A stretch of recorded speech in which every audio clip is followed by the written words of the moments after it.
उज्जैन में अप्रैल महीने में ही तापमान 42 डिग्री पर पहुंच गया है। तेज गर्मी में लोग बेहाल है। लू से बचाव की एडवाइजरी स्वास्थ्य विभाग ने जारी की है। धार्मिक नगरी उज्जैन में अप्रैल के पहले सप्ताह में ही तेज गर्मी का दौर शुरू होने के कारण दोपहर के समय लोग जरूरी काम होने पर ही घर से निकल रहे हैं। काम पर जाने वाले लोग गर्मी और धूप से बचने के जतन कर रहे हैं। इस बार गर्मी के मौसम में अप्रैल महीने के पहले सप्ताह में ही तापमान 40 डिग्री को पार कर चुका है। वेधशाला में रविवार को दिन का अधिकतम तापमान 41 डिग्री और रात का तापमान 21 डिग्री सेल्सियस दर्ज किया गया। तेज गर्मी होने का असर दोपहर के समय सड़कों पर देखने को मिल रहा है। 2-3 दिन से हम देख रहे हैं कि गर्मी की स्थिति धीरे धीरे बढ़ रही है। आज न्यूनतम तापमान बढ़ के 21 डिग्री हो गया है। अधिकतम तापमान भी बढ़ के 42 डिग्री हो गया है, जो इस सीजन का सबसे अधिक तापमान है। कारण ये है कि उत्तर पश्चिमी जो गर्म हवाएं आ रही हैं, उसके कारण तापमान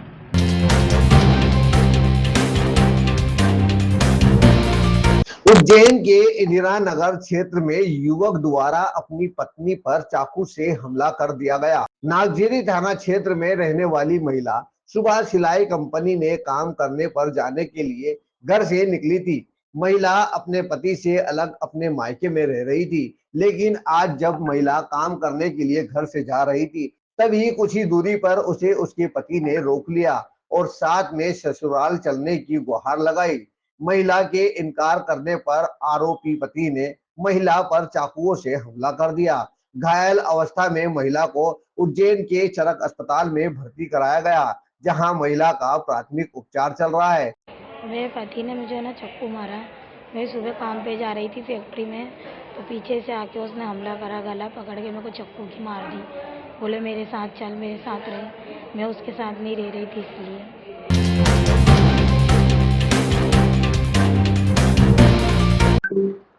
उज्जैन मंडल अभिभाषक संघ के चुनाव परिणाम सोमवार रात्रि को जिला न्यायालय परिसर में मतगणना के बाद घोषित किए गए। सोमवार सुबह 10 बजे से शाम 4 बजे तक मतदान हुआ। इस मतदान में कुल 1621 मतदाताओं में से 1414 मतदाताओं ने अपने मत का उपयोग किया। शाम 5 बजे से मतों की गणना शुरू हुई और देर रात्रि को परिणामों की घोषणा कर दी गई। रात्रि 9 बजे मुख्य चुनाव निर्वाचन अधिकारी एडवोकेट अजय गिरिया ने परिणाम की घोषणा की, जिसके मुताबिक अध्यक्ष पद पर ओम सारवान विजयी हुए। उन्होंने अपने निकटतम प्रतिद्वंदी संजय गोयल को 151 मतों से हराया। ओम सारवान को कुल 476 मत प्राप्त हुए। परिणाम घोषित होने के बाद विजयी उम्मीदवारों के समर्थकों ने ढोल धमाकों के साथ कोर्ट परिसर में जुलूस निकाला। इस दौरान बड़ी संख्या में पुलिस बल मौजूद रहा। लगभग 151 वोट से आज अभी घोषणा हुई है और इसका श्रेय जो है बाहर के हर मतदाता को, हर अधिवक्ता को, हर अभिभाषक को, जिन्होंने मुझे इतना प्यार, इतना आशीर्वाद, इतना स्नेह दिया। मैं उन सभी के प्रति कृतज्ञता व्यक्त करता हूं। मैं कृतज्ञता तो कभी कर ही नहीं सकता उनकी, ना आभार मान सकता हूं जीवन में। उन्होंने जो सम्मान मुझे दिया उसके लिए मैं उन सब का आभारी हूँ। उन सब के प्रति कृतज्ञता व्यक्त करता हूँ जिन्होंने प्रत्यक्ष और अप्रत्यक्ष रूप से मुझे सहयोग किया और आज इस मुकाम पे पहुंचाया।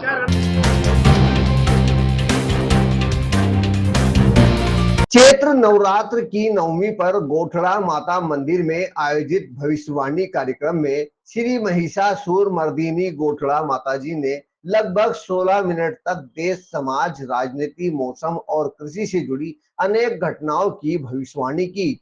भविष्यवाणी सुनने के लिए न केवल मध्य प्रदेश बल्कि अन्य राज्यों से भी हजारों श्रद्धालु मलेनी नदी के तट पर जुटे। चिलचिलाती धूप के बावजूद लोग घंटों डटे रहे। कुछ लोग पेड़ों पर चढ़कर भी भविष्यवाणी सुनते दिखे, जिन्हें मन से बार बार उतरने का आग्रह किया गया।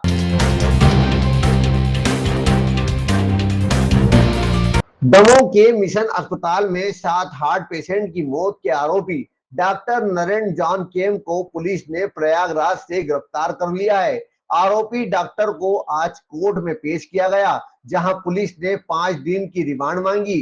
दमोह एसपी का कहना है कि डॉक्टर तबीयत खराब होने का बहाना कर रहा था, इस कारण उससे कड़ाई से पूछताछ नहीं की गई थी। अब रिमांड मिलने पर सख्ती बरती जाएगी।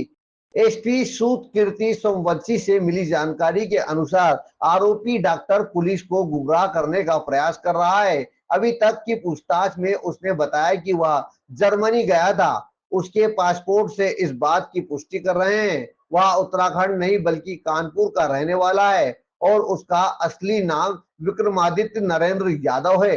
दरअसल दमोह के मिशन अस्पताल में लंदन के कार्डियोलॉजिस्ट डॉक्टर एन जॉन केम के नाम पर फर्जी डॉक्टर ने 2.5 महीने में 15 हार्ट ऑपरेशन कर डाले। उस पर आरोप है कि दिसंबर 2024 से फरवरी 2025 तक के बीच हुए इन ऑपरेशन में 7 मरीजों की मौत हो गई। इसका खुलासा तब हुआ जब एक मरीज के परिजन ने संदेह होने पर डॉक्टर की शिकायत की।